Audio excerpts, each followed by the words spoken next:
Good evening, everyone. My name is Connor Moran. I'm the director of the Wisconsin Book Festival. Thank you all so much for being here for our final event of the first day of the Wisconsin Book Festival Fall Celebration. It is my pleasure to welcome Miriam Toews for her new book, Fight Night, and to host Christina Baker Kline, the author of the Exiles and Orphan Train, as our moderator tonight. Thank you both so much for being here. Yes, great. A glass of white wine. What am I doing? Nice. My husband. Falling down on the job. I just have, yeah. See, what am I doing? I should. What am I doing? I'll have a glass of wine by the end of this thing. I want to take this moment to thank Madison Public Library, the Madison Public Library Foundation, and all of our sponsors for their absolutely steadfast support of cultural events throughout the pandemic and over the last 9 years. They have been absolutely unwavering that these types of evenings are absolutely essential. I agree with them. And it is just so wonderful to have such a supportive community who wants to bring these events free to the public in Madison, across Wisconsin, across the country, and across the globe. So thank you to them. One last thing is we have another night of virtual events tomorrow with 4 events all here on our Crowdcast platform. And then if you are in Madison, or you can get to Madison, on Saturday we will be hosting 12 in-person events at Madison Public Library and 3 in-person events at the Discovery Building on the UW campus. We hope that if you feel safe and interested, will join us for those. And we will finish the Book Festival's fall celebration on Sunday with one event featuring Mary Roach in conversation with Joshua Foer at 11 a.m. So thank you, all of you. I do want to welcome Miriam and Christina to the Wisconsin Book Festival, even if it is virtually. It is a great pleasure to host both of you. I can't wait for this conversation. If the green room is any indication, it is going to be absolutely wonderful. I will tell those people at home that we want your questions. We want them early and we want them often, and Christina would love for you to start peppering those into the ask a question section in your video as soon as you can. So with that, Christina, I will let you take it away. I will see everyone at the end of the event with my white wine. Thank you. I'm Miriam. I'm so thrilled to be here with you. I'm thrilled to be here with you. Thank you. Okay. Well, I'm such a huge fan. As you Likewise. know, I blurbed Fight Night. I was so honored to be asked. I have been obsessed with you ever since I read All My Puny Sorrows, which I think I've read 3 times, and I'm not even going to embarrass you by showing you how much I've underlined of that book that I love so much. And then of course, Women Talking, and now this fabulous book that's getting great reviews, and as I knew it would, and is a departure in some ways and is right in your wheelhouse in other ways. Before we move on, and I'm so thrilled to welcome you, I want to tell you, so Miriam Toews, and by the way, I don't know if our audience knows that is the way your name is pronounced, right? Toews. So it took me forever to get that in my brain. And my anecdote is that I am friends with Michael Chabon and Ayelet Waldman, and I could never get her name right. And I always called her Ayelet. I couldn't figure it out. And when she said, "Here's how you remember my name, I yell it." I yell it. Oh yeah, and yeah. I've never forgotten that. So then when I couldn't get your name right, Toews, I came up with Saves, because your books for me are all about kind of people saving themselves and saving other people. And there's a religious component, of course, but it's really about what it means to find safety. And so Saves, I'll never forget now how to pronounce your name. That's lovely. That's my beginning. Right on. So thank you for being here so much. Well, it's really my pleasure. Thank you for being here. It's good to talk. Well, I'm delighted. So I read your book obviously a while ago because I blurbed it, and it hadn't come out. And now I've been reading the reviews, and they're so spectacular, of course. What I was fascinated by with Fight Night is that, as I said a minute ago, but I want to ask it now as a question, you both follow through a lot of the themes from your earlier books, and have a real departure in tone and diction and language and all of that. And I want to ask you, first of all, because our audience may not know exactly what the book is, I want to ask you to sort of describe it. And then I'd love to hear about how the sort of voice of the book came to you.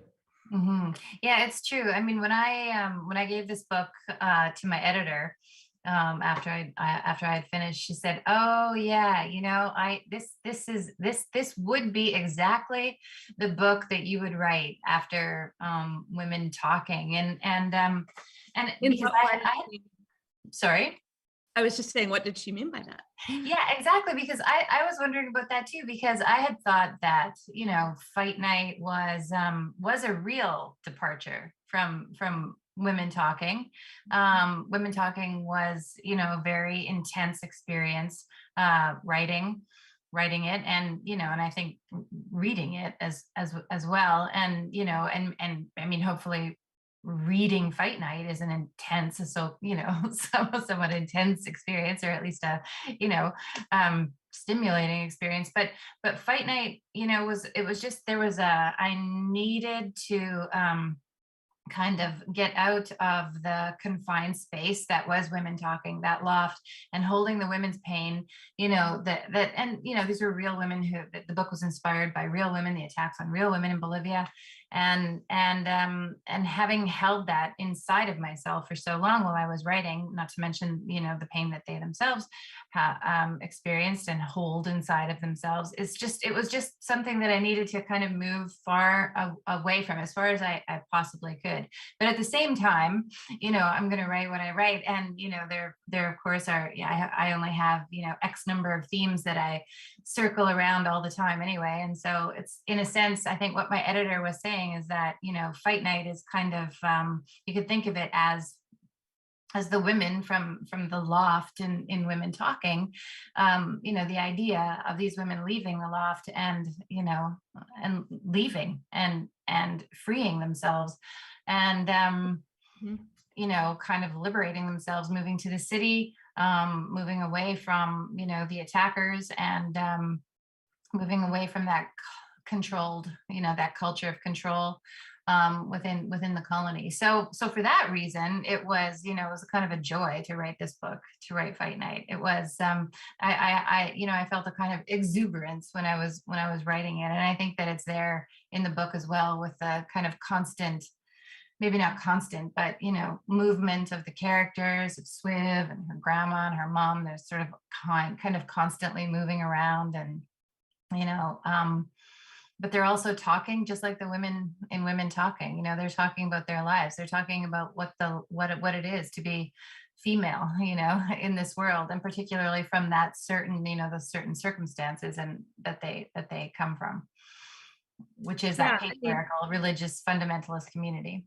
Right, exactly. I mean, you have iterations of similar characters in all of the books, even though they're stylistically quite different from each other. Mm-hmm. There was this exuberance when I was reading Fight Night. I felt there was a looseness to the story, mm-hmm. that was kind of as you said, exhilarating, and also so much humor. I mean, in all of the books that I've read of yours, what I love so much about your writing, and I have to say they're all quite different from each other, actually.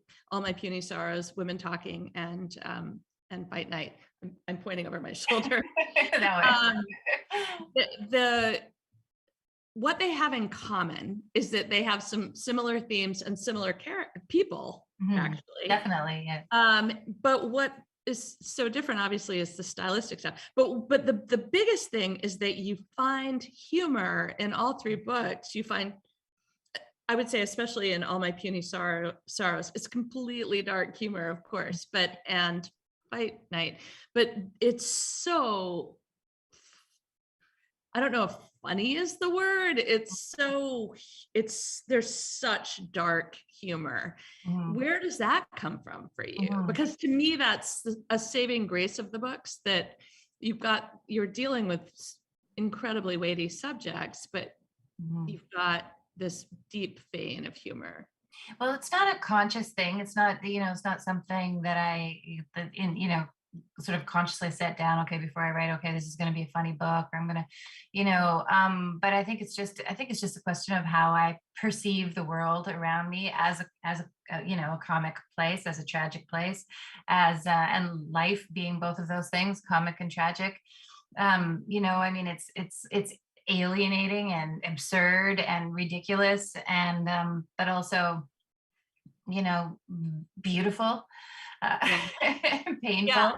I mean, life is suffering, and I think that the humor, I think, is just something that this kind of direction that I go in, I guess, or using humor in my writing is something that is just like I say, it's not a conscious thing. It's just how I perceive the world. And if I'm writing about the world and about the lives of my characters, then it's there. But I think it's also that's something that started when I was from day one, the day I was born, and the sort of dynamic in my family. Both my father and my sister, suffered deeply from depression and from bipolar disorder, in the case of my father, and deep, melancholy and pain, psychic pain. And I think that, I kind of grew up understanding that my role, in a sense, not that it was officially given to me, obviously, but, was to try and provide levity, somehow move us towards some lighter place, and humor and jokes was how I tried to do that. Not always successfully, obviously, but, to sort of crack through that kind of, that I don't know, that deep pain, was something that I think I just felt that I needed to do. And I think that and not that I did crack through the pain, obviously. Mental illness is mental illness, humor, jokes, whatever, that's not going to, necessarily help. But I think it was just the kind of, effort that I was always making. So it just, to me, it just seems like, a natural kind of, organic sort of, transition to writing. Yeah. In that same way. I mean, you say not always successfully, but actually, that thing of putting on your own face masks, and then you help, right. The oxygen dependent on you. I mean, you were saving your own life too. Yeah, absolutely. I mean, it's a survival. I mean, in our toolboxes, how writers we talk about our toolboxes these days. This kind of cultural reference, and humor is one of those things. I mean, it's survival, and it's defiance, and it's subversive often, and it's strength, it's empowering.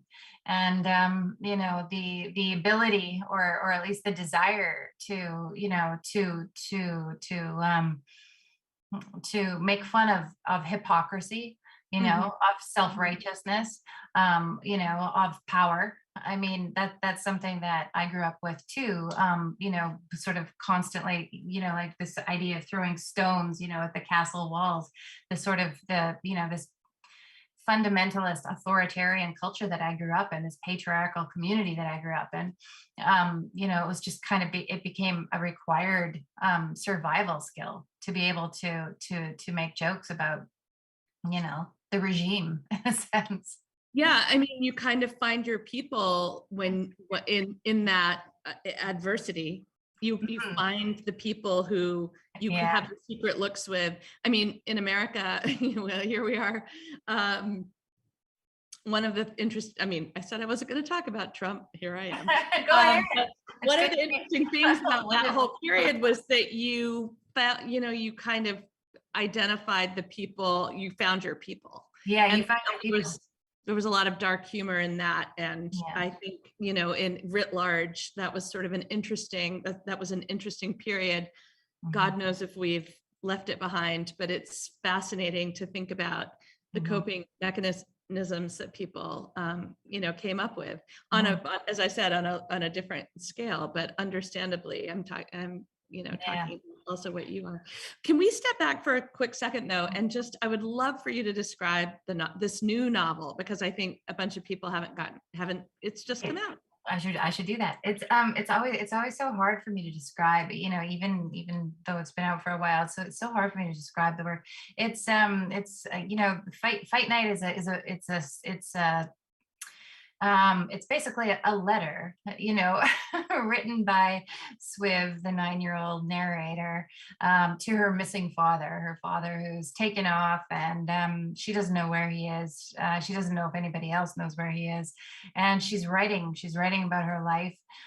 She's writing about her mother, who's an actress. She's pregnant. She's, having a complete nervous breakdown, according to Swiv. I mean, she's cracking up, according to Swiv. Swiv is very, kind of critical of her mother for, always embarrassed, like every 9-year-old, embarrassing her constantly.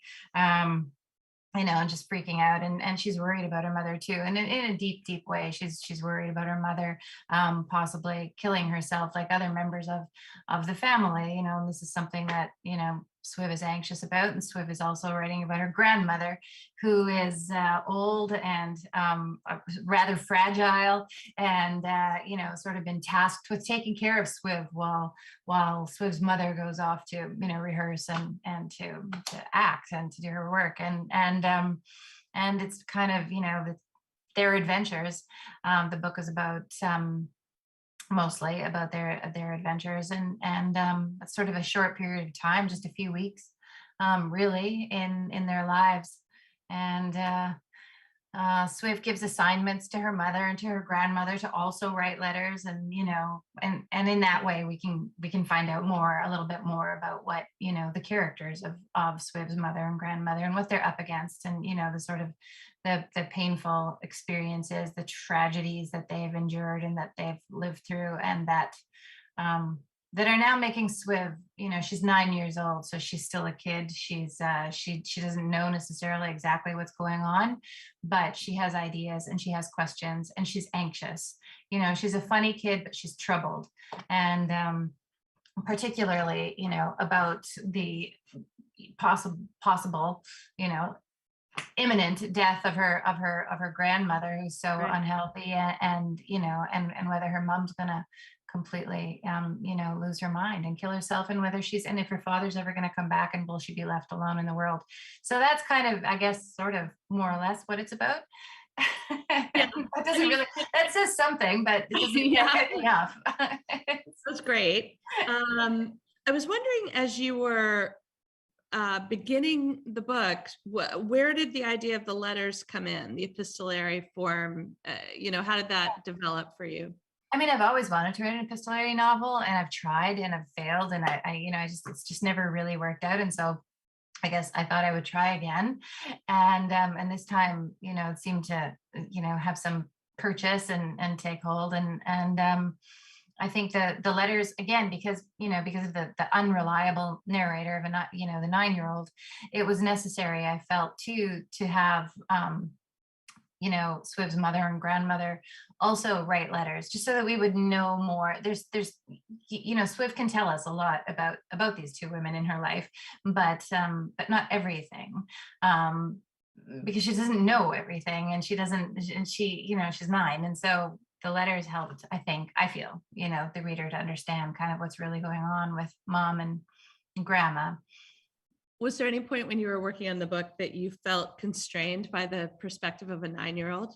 I mean, it was the biggest challenge, to get that voice. I mean, this is everything. It's a voice-driven novel, right? And so that was.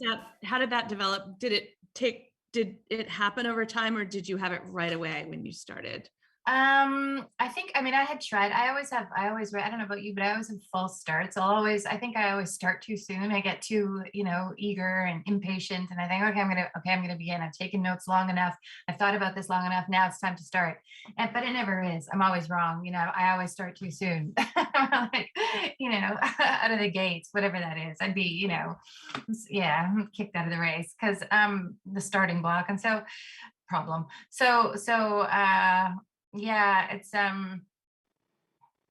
I thought about it, and I attempted it, and and it wasn't necessarily working. I didn't think that it was working. And then I finally started again.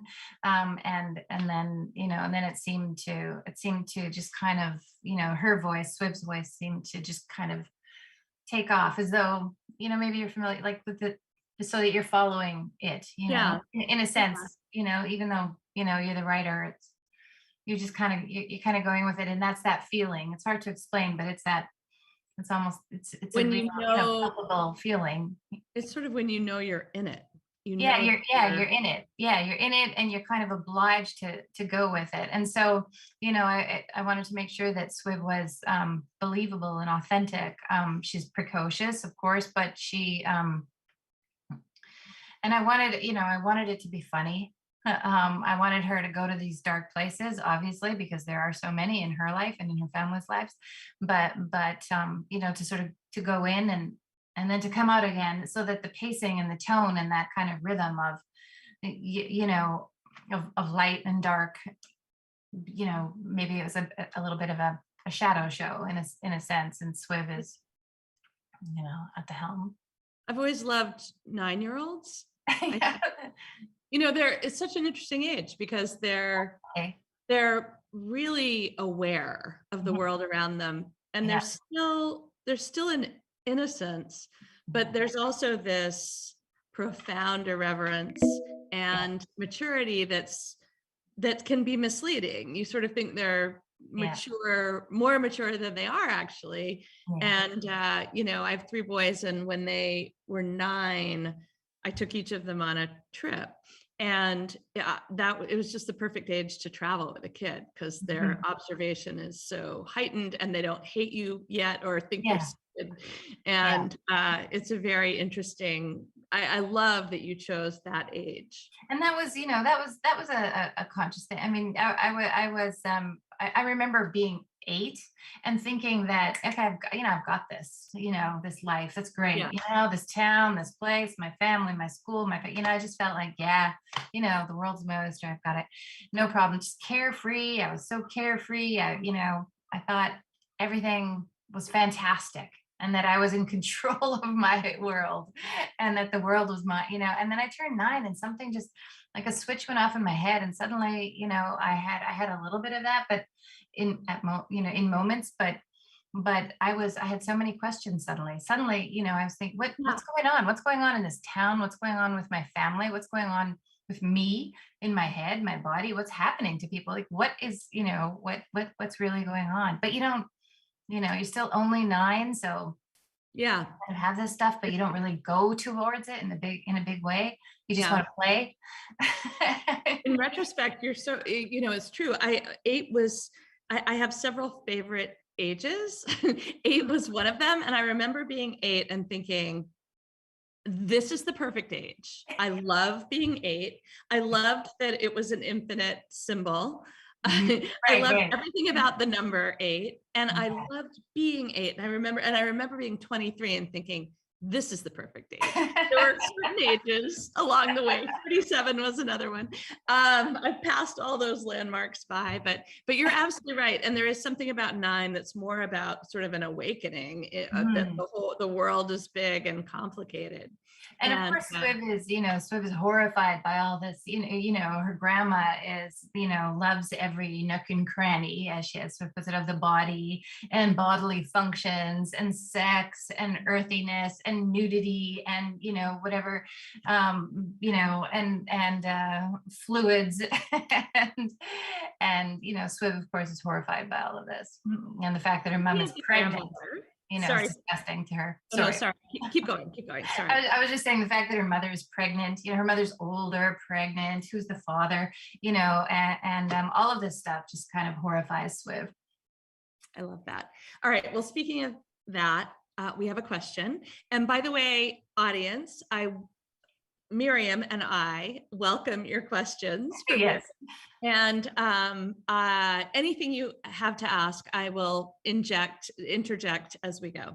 All right, so this is about the grandmother. The grandmother has some unique phrases. Na oba, gowns yunuk, it's nusht. Are these real phrases? Yeah, they are, and they're Plautich. They're the language of the Mennonites.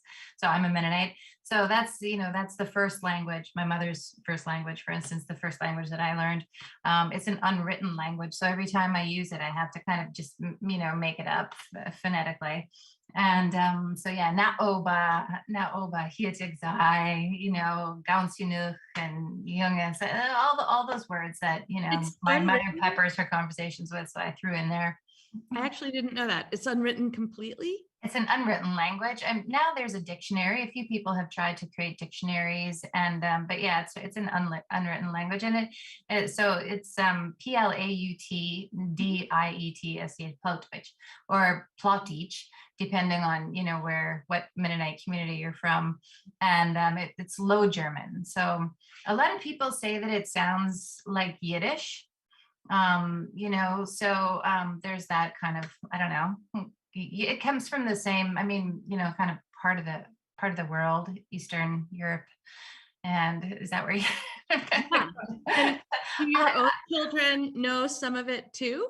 They know some of those catchphrases that, that my mother always uses, or doozent. My kids will say doozent when they're swearing, which means 1,000, which means 1,000 curses, basically. But of course, my Mennonite, forebears and my parents would never have actually sworn. So they just say, doozent, 1,000, and other things like that. And so, my mother lives with me, like with my partner, and we're in a little house. We have the big house and stuff. Anyway, it's just kind of like you have a little compound happening there. We have a little compound, a little Mennonite colony of my own. This is my own Mennonite colony this time, and run by women. And she, a lot of her friends still, speak the language, obviously. And so, I always know who's calling when I hear her, revert to Plattdeutsch or whatever it is. And she has her, urban Toronto friends, and then she has her friends from back home. And she just goes in and out of this funny language. Well, I was going to ask, so you're in Toronto. Is there a community there that she is part of? Yeah, she's a member of she is a church going Mennonite and a religious Mennonite, and belongs to a Mennonite church here in Toronto. It's nothing like the church that she grew up in and that I grew up in, the same church. It's a liberal, open-minded, tolerant, progressive church that is very nurturing and a big part of her life. And has she read your books? And oh yeah. No, she's my biggest fan. Yeah, absolutely. She's read all of my books, and the reality is that I was kicked out of the Mennonite church a long time ago, and I'm not a member of the Mennonite church, but I'm still a Mennonite, and it hasn't been easy for her necessarily. There's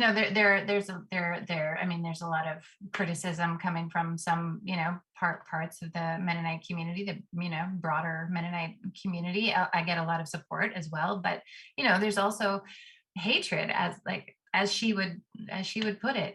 She said, Miriam, there are people who hate you. And so, and often she's sort of been put in the middle, where people have confronted her, and about some of the stuff that I've written, and and she had to find a way, very early on, as she would tell you, that a way of talking about it and a way of supporting me. And but having choosing to support me, she wouldn't have had to support me, but she does, and she there's so much support though that does come actually from even traditional Mennonites. So it's hard to. So when you say there's support from even, because I was just thinking that must be incredibly hard, actually. I know you are no longer part of that community exactly, but you grew up in it, and so many people, and yet you write books that are very controversial in that world. Mm-hmm. And I would think it would require a lot of strength, I would think, to do that. Yeah, and I mean, and I guess, and I've said this so many times, is that a lot of my writing is critical of that, again, that culture of control, critical of fundamentalism, critical of that, particular religious patriarchy, authoritarianism, and that, spiritual or religious violence, Yeah. towards the spirit, and shame and discipline, and those very destructive things, and but not the Mennonite people. And I hope that that comes across. I mean, that is my world. That's where I grew up. you know mm, mm, you know Very the, much. the people that I love the most in this world. But there's so many, having grown up there. I mean, you see it. It's not mm, there's so many, mm, battles, to fight, particularly when you're, a girl or a woman in these communities. And but it's not always easy for men either, and I think it's just something that a lot of people, don't want to hear about. People in the community, wish that I would stop. Sure. At the same time, I could imagine that I would think, a lot of young people are probably inspired by what you're doing, which is, I don't know. Perhaps. I mean, it's you really. get feedback from people in the community who are sort of like, you're speaking for us. Yeah, absolutely. There's so many people within the Mennonite community, traditional and non-traditional Mennonite communities that I get letters from, and they tell me, hey, your experiences were my experiences, and they're grateful that, and I'm not the only Mennonite writer writing about this. There are lots of us. And so, yeah, and that's super gratifying, definitely. I think that all of my characters are always Mennonites, even if they're not directly, referred to as Mennonites in my books, and so yeah. There's a whole world that you're capturing in many different aspects and iterations. Yeah, I guess so. Trying to. Yeah.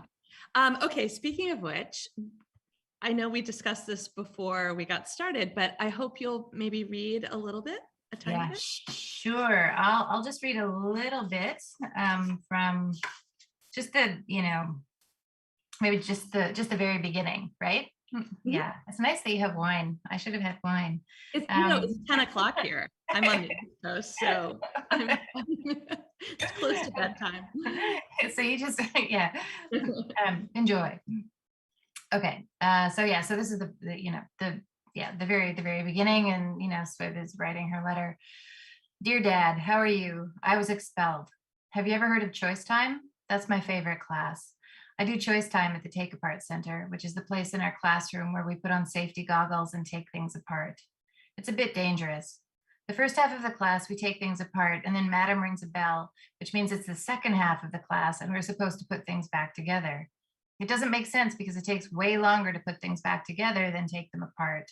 I tried to talk to Mom about it, and she said I should just start putting things back together sooner, before Madam rings the bell. But when I did that, Madam told me I had to wait for the bell. I told Madam about the problem with time, but she didn't like my tone, which was a lashing out tone, which I'm supposed to be working on. Mom is in her third trimester. She's cracking up. Gourd is trapped inside her. I asked her what she wanted for her birthday, and she said a cold IPA and a holiday. Grandma lives with us now. She has one foot in the grave. She's not afraid of anything. I asked her where you were, and she said, that's the $64,000 question. She said she misses Grandpa. She said that by the time she gets to heaven, he'll probably have left. Men, she said, they come and they. Today marks the beginning of our neo-realist period, Grandma told me this morning. She plunked down fried potatoes on the table and a bottle of ketchup. Fun and games, she said. She told me I have blue Nike swooshes under my eyes. She said I need to get more sleep. What's the problem, Swiv? Bad dreams? I'll just leave it there. Oh my God, it's great. Is that grandmother based on your mother? Totally. Yeah, absolutely. And has the same name. I mean, it's a fiction. Right, exactly. Can you talk about that a little bit? Sorry? Can you talk about that a little bit? Yeah, definitely. So, so the whole book, I think I kind of thought about writing this book when I started having grandchildren. And it's sort of starting in 2017, I started having this, like grandchildren in quick succession. Okay, I need to tell the audience Like, that I said this to you earlier. We are exactly the same age, and my children are nowhere close to having children yet. I think it's amazing that you have multiple How many do you have? I have four, but you see, the thing is, waited to get to a reasonable age I don't know to about become a that. mother. Anyway, I'm amazed that you're 57 and you have 4 grandchildren. So they started, the grandchildren started coming in 2017, like boom, boom, boom, boom, and just in quick succession. And so, there are 4 of them now under the age of 4. And from, 2 boys, 2 girls from 2 of my kids. My daughter has sons and my son has daughters. And so, it was a big deal becoming a grandmother. It was a beautiful joy. Like I love being a grandma. It's the most amazing thing in the world. And I thought about writing, and I thought about what I wanted to write. And I thought, I want to write something about my own mother, their great grandmother, who's this, kind of larger than life person in our lives.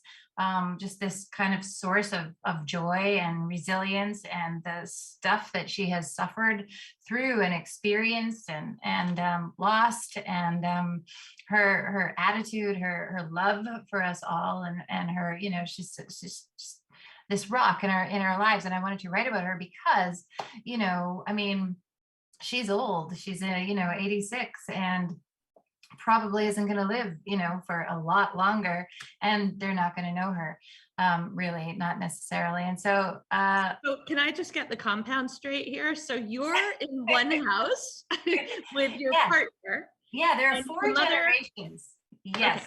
Yes, So there are 4 generations of us living here. So my partner and I had this little tiny little like laneway house. This is new law in Toronto now. You can build laneway houses, if you meet all sorts of requirements. And so we had this little laneway house built over the last year, and we just have now moved into it. So we moved into this little laneway house, and then my daughter and her husband and 2 kids moved into the 2nd floor of the bigger house where we were living before. And my mother lives on the main floor of that bigger house, as she has for the last 10 years. And now in Fight it was a sort of dilapidated, falling apart nightmare of a house. Yeah, in All My Puny Sorrows, I think it was. Yeah, I was writing about that was a very autobiographical, I guess all of my stuff is. But yes, it still is dilapidated and falling apart. But we're fixing it as we go. But it's filled with people now, and filled with grandchildren, and it's wonderful. So we're all here, 4 generations. I wanted to write about my mother, Elvira. She's named Elvira in the book, and I also wanted to write about, maybe not super directly, but and more than allude to, but really write about some of the things, some of the darker chapters, shall we say, in my family's history, with mental illness, with suicide, with missing fathers, and with religious fundamentalism as well, that whole, scene. And so in Fight Night, those things. So Swiv again is, learning about these things, and I wanted my grandchildren to, I was thinking about them when I was writing it. Obviously I was writing the book as, something artful that other people would, be able to, would respond to and would resonate with other people, obviously. But I really had my grandchildren in mind, and I knew that they would have questions. You have these grandchildren, it's so joyous and it's so wonderful and it's so beautiful, and here they are, and they're perfect and they're amazing, and you just know they're going to grow up and they're going to start to ask questions, like Swiv does. And who were these people, right? Who was my father, my sister, their grandfather, their aunt, and these people that they're named after, what happened to them. And I wanted to write something that was encouraging, something that Swiv could take us through, and specifically from a 9-year-old's point of view. So it's easier then to go sort of into these places in a kind of direct, somewhat naive way, and talk about them directly, and then come out of them, towards another, sort of level Right. of existence, of survival, of getting through, of surviving, and with joy. With the nonfiction aspect, Yeah, right. um, Very rambling on. Swiv is would be one of your children if you were sort of doing the grandmother and the mother and the. That's true. Although my children are, of course, adults, so I know. right. Which So I just think it's interesting. One question I had, as you were mentioning your mother's name is the same name as the character. Did you ever consider writing memoir?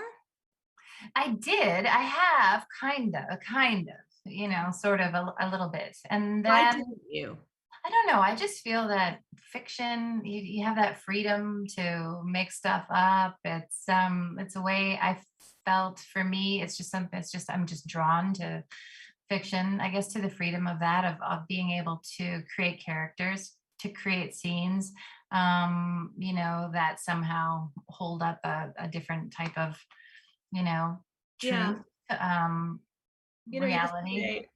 Yesterday I got together with a journalist, a woman named Lisa Belkin, who was a New York Times editor and writer for many years. And in fact, she had written a piece that inspired my latest novel, The Exiles. It was the first time I'd met her in person. It was really fun and interesting to meet and talk, and she's working on a book.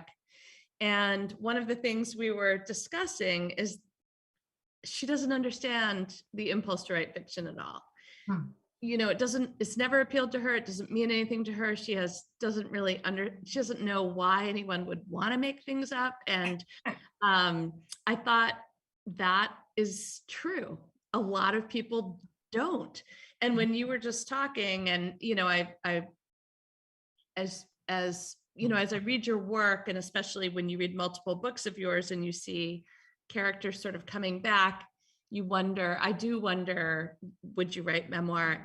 But I also really understand, as a fiction writer, what a weird thing it is, and what a strange impulse, and how specific it is, and that you either have it or you don't. And a lot of people just don't have it or want to have it. Yeah, or feel the need. I think it's creating worlds. It is. To write is survival as well. We don't choose what we're going to write. It chooses us. That's a cliche, but there's truth to it. Creating worlds that make sense to us. Writing against certain things, writing against death. Another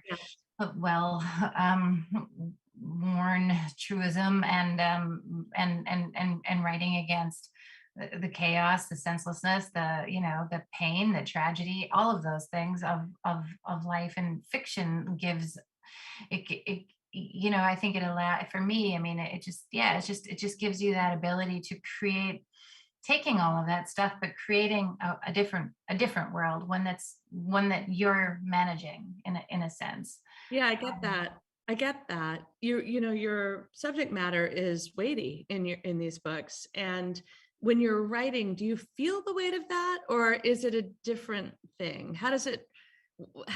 What is that emotional journey like for you? Yeah, it's interesting, and it's very difficult for me to articulate. I think it's sometimes because you have to take it all. You take it all, and that's where you're going deep inside of yourself, to take this stuff, to somehow craft narrative from it, to create something artful, obviously, not just a kind of spewing out of whatever pain and experience and feeling, but something crafted. And I think it's like two rivers meeting. And this sounds a little bit flaky, obviously, but that kind of where you're sailing along, you're flowing along, or being pushed along in your own stuff, like in your own head, with your own thoughts, your own feelings and experience and all of that stuff. But then there's this feeder, that's coming in, right, which is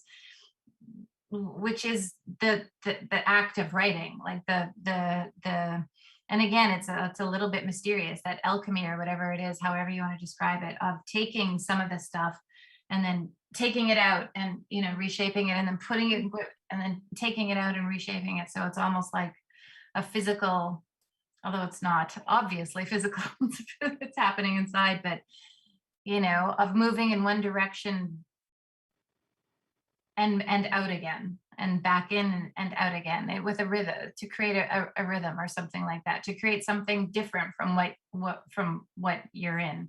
Well, you're able to create sense and meaning out of. I didn't create a lot of sense just now. I don't think that was very clear, but in your fiction. You did a little bit.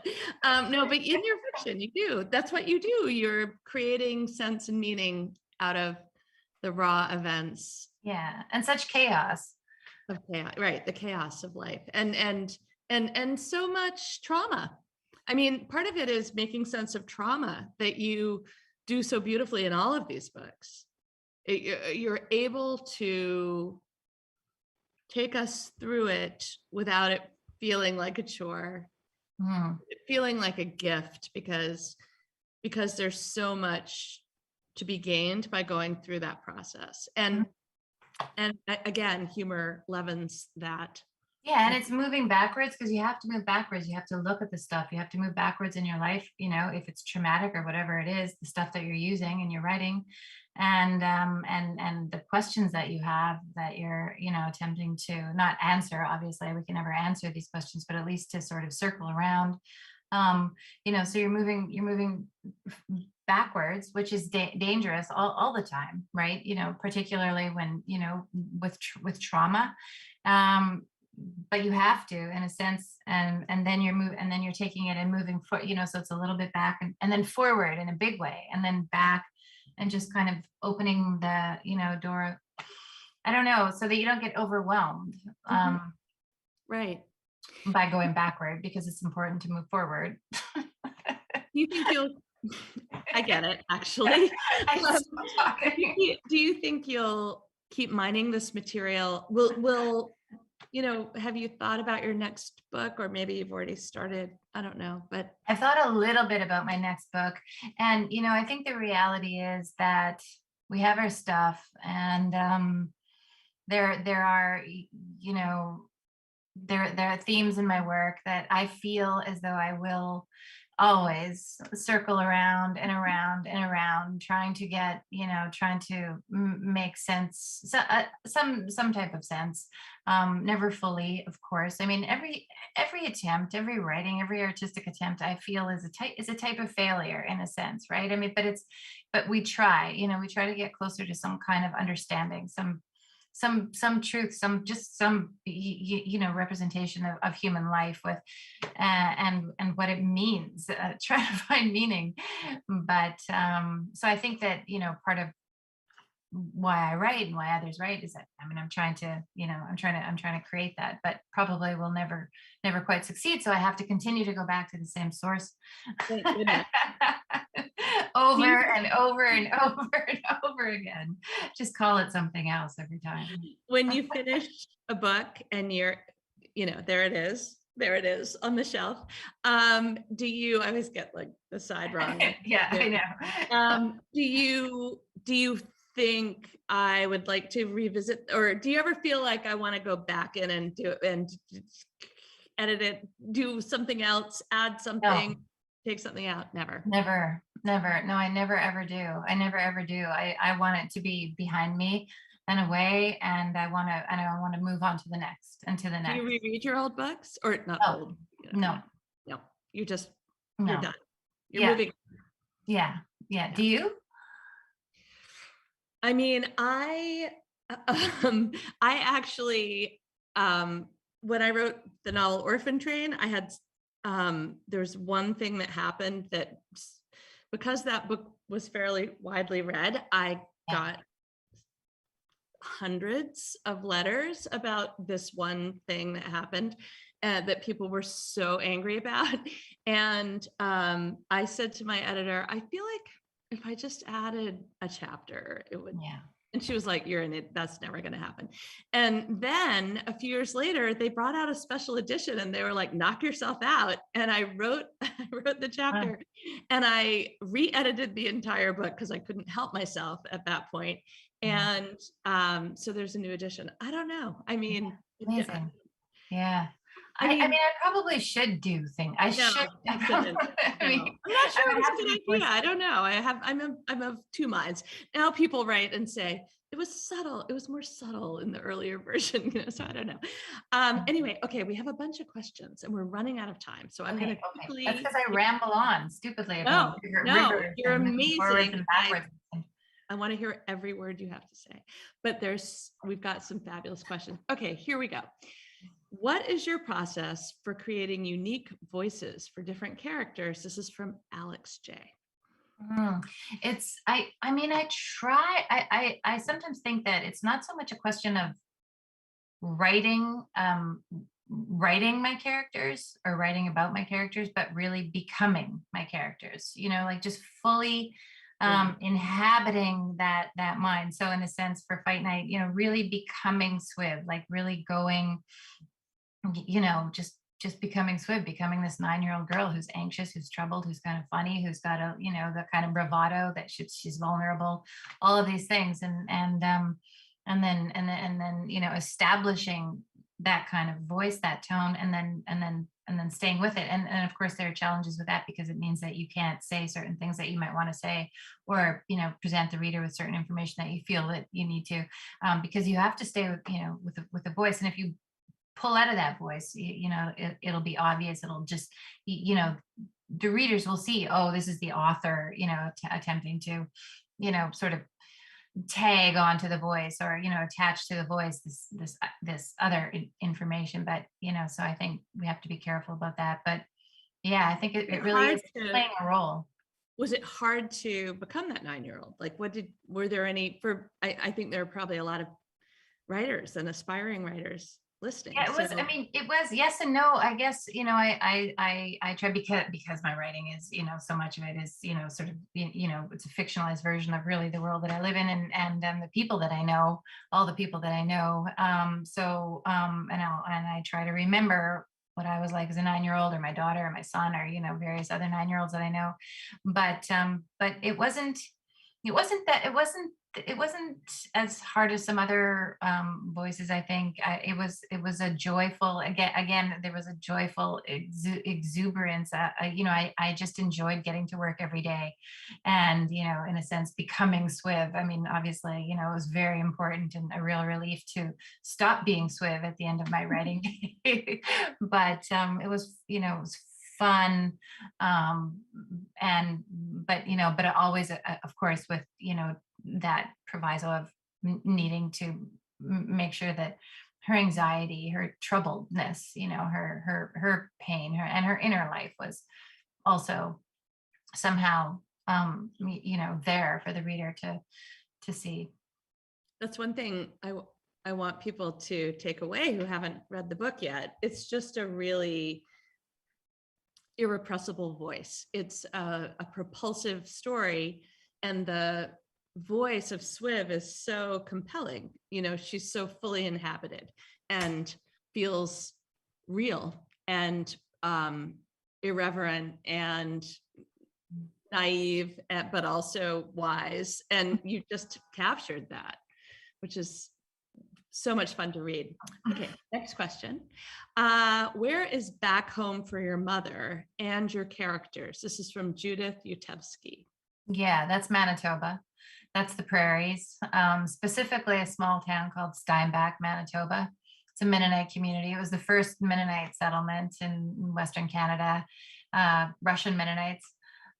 In the book, I refer to it, Swiv refers to it as, the town of escaped Russians, and because they were fleeing persecution in Russia, and were given this land in the prairies. But yeah, that's where it is for sure. Great. Okay. Lisa asks, did you expect that readers would immediately identify Grandma from your previous works? Not necessarily. Perhaps some would. I mean, I feel as though, I've written a character like my mother so many times, really from the beginning, from my first book. I think the mother character in my very first book, 150 years ago was dead, actually, the dead mother. But after that, she was very, very much alive. The sort of mother character base that I was basing loosely or not loosely on my own mother. So I think, yeah, I think I did feel that readers, if they had read my other stuff, would recognize her from other books. That's great. Okay, so I have a question. We have 2 minutes left. So one question I have is, what are you reading now that you love? Or what have you read, recently that you really loved? Okay, I'll start with that one. Yeah, well, right now what I'm reading is a book of short stories by a Canadian woman named Alex Olin. I think it's called "We Want What We Want," or I can never remember titles of books. A book of short stories, which I'm really, really enjoying. That's great. And then what I'm rereading Anna Karenina right now, maybe for the 4th time.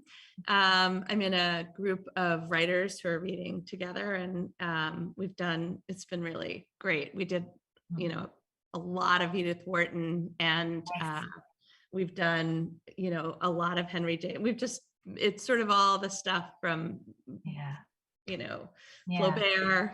Yeah. Anyway, we're reading Anna Karenina. So my question to you is, what classics do you return to, or what classics?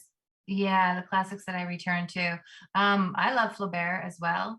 I return to, from time to time, I will read, I don't know, Henry James, or, but I mean, certainly Virginia Woolf.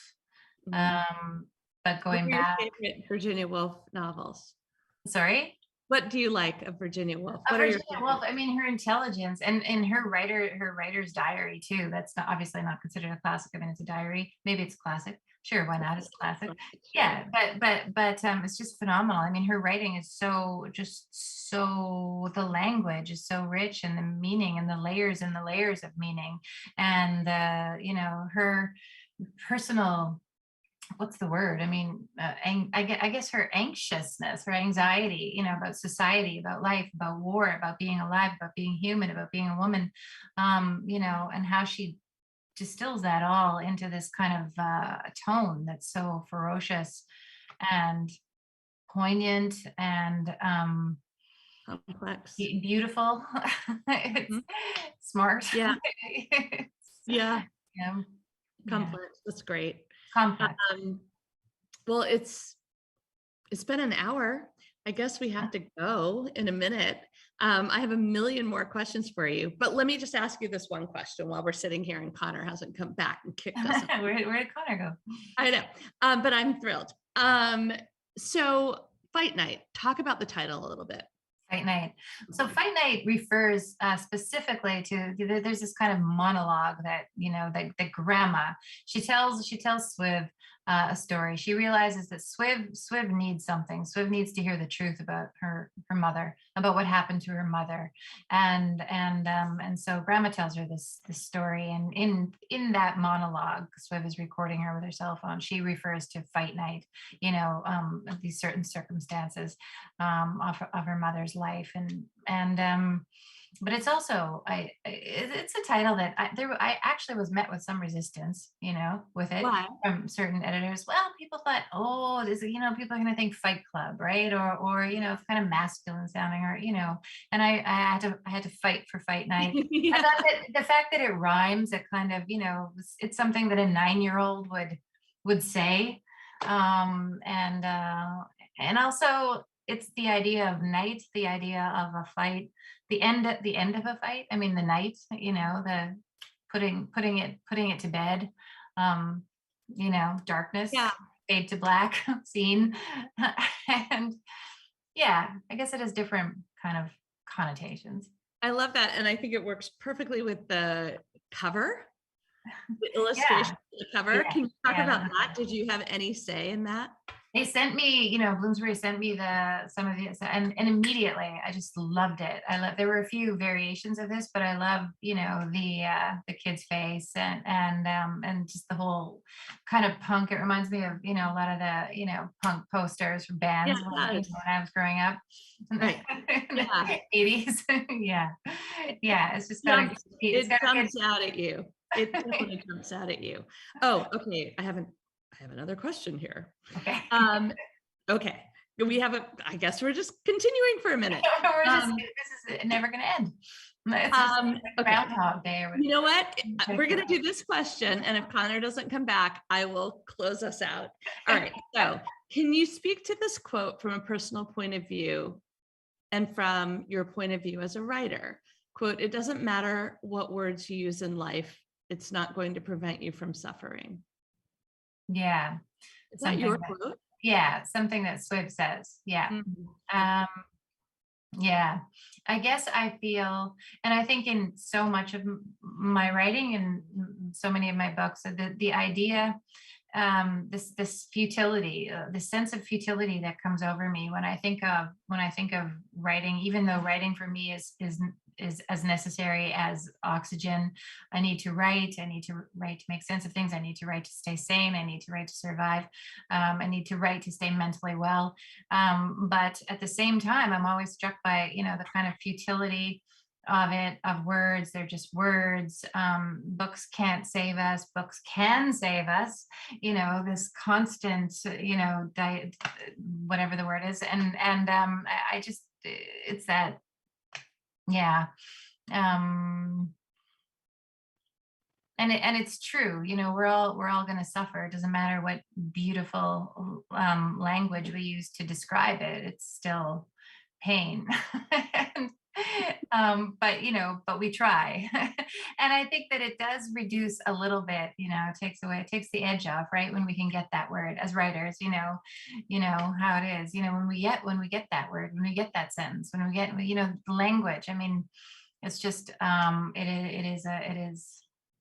it's everything, it's everything. And then it's nothing. It's so ephemeral. It's a vapor. Well, my dad died a few weeks ago and I was, oh my God, I'm so sorry. I know. Wow. Yeah. And words, he was a professor. And as my sisters and I were planning the funeral, we were choosing the words that really resonated for him and for us. And they are so important. And I was thinking, as you were speaking just now, that you're right, that words are life-saving for you, for us as writers, that we make sense of the world that way. But I think if we're lucky, other people too can find solace and meaning through language. And when you were talking about Virginia Woolf, I certainly feel that way about a lot of her work. And Mrs. Dalloway, I was thinking in particular, but that we turn to literature to help make sense of the world and and make sense of loss. And absolutely. And we read to know that we're not alone. Yeah, and to know we're not alone. And I think your work really does that. You really mine deep experiences and provide a way for people to feel those feelings and move through them. And that's it's really important. It's really important and meaningful. Yeah. So thank you. Thank you. Hi, Connor. Hi. There you are. It's just so hard to find a time that I want to interrupt. I mean, this was so very, very wonderful. I want to raise a glass to you. Oh, yeah. Nice. I told my wife owns a wine store, so it's convenient. I think Miriam has water, but yeah, it's okay. I know. Cheers. It is water. I'm gonna go get a glass of wine immediately. Cheers. Cheers to both of you. Thank you so much. This was an unbelievably wonderful way to end the first day of the fall celebration. On behalf of our partner organizations, the Portland Book Festival, the Lofts Wordplay, and Black Mountain Institute's The Believer Festival, I really thank you both for coming together and giving us this hour and 7 minutes that we got to spend with you tonight. As I said at the beginning, I really hope that people watching at home will take the moment to click the button at the bottom and buy a copy of Miriam's book, Fight Night, buy copies of Christina's books, buy all of Miriam's old books, and yeah, they're right there. All of the books that you see on the All the shelves. books that you see, right, Buy 'em. exactly. Authors are only able to come to these events because we support the great work that they do.